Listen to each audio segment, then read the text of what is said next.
Hello, esteemed member of Etobicoke Climate Action. Last Thursday, my computer froze, so I didn't get a chance to tell you about my background and goals and how it might interact with this group. So I'm going to do that on this video. 36 years ago, I was a metallurgical engineer monitoring the expansion of uranium mines and mills in Elliott Lake for Ontario Hydro, who were picking up the tab. When that finished, when that was all done, I had to find another job, and I found one that was totally crazy, but it did lead. It did fashion the rest of my career, even through retirement, and I expect for the rest of my life. It turned out that some politicians and landowners and farmers around the Bruce nuclear power development had been pestering the Ontario government to tell Hydro to offer steam for sale from nuclear station A that would attract industry and create construction and create jobs and economic development. So to shut them up, Ontario gave Hydro $25 million and told them to get on with it. And I was crazy enough to take that assignment, which looked like it would be a complete boondoggle and not lead to anything.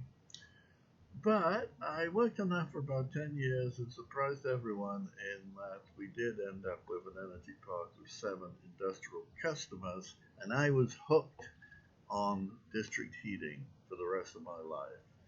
And I subsequently developed another district heating energy system for Hydro in Windsor. And then I left Hydro for a much more interesting career with a consulting company helping to develop district energy systems all over Canada. And in fact, I did help to develop over 24 new district energy systems, all of which reduced greenhouse gases, albeit pretty small. A lot of them are pretty small, especially in the GTA. Like it included ones in Hamilton, Markham, Regent Park, and Durham College. That was actually a cogen plant we just attached to the existing hot water system. But a lot more in BC and Alberta, and every one of those reduced greenhouse gas emissions. Now, I was the one who did the feasibility studies to obtain financial approval for these projects. And my batting average was about 1 in 10. In other words, 90% of the projects were failures. They did not proceed to construction. And I was acutely aware that my colleagues in Sweden were much more successful. But of course, they had a carbon tax, which made the competition much more expensive. So when I retired about 6 years ago, I was determined to lobby for carbon taxes in Canada. And to that end, I joined Citizens Climate Lobby. And we have been partially successful. Canada does have a carbon tax along the lines that we lobbied for, except they don't properly cover big emitters. The price stopped rising in 2030 when it needs to keep rising until there are no more emissions. That's the theory of it.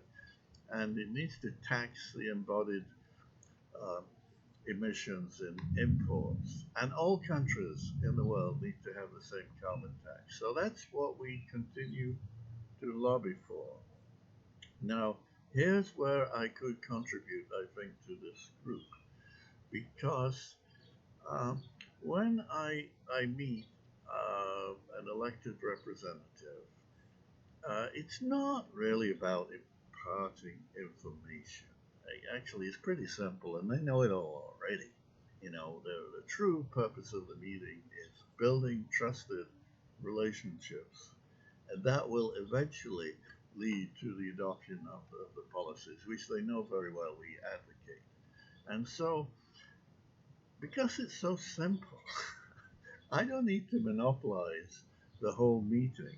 So if there's something that you would like to talk to an elected representative about related to climate, then maybe you could come with me.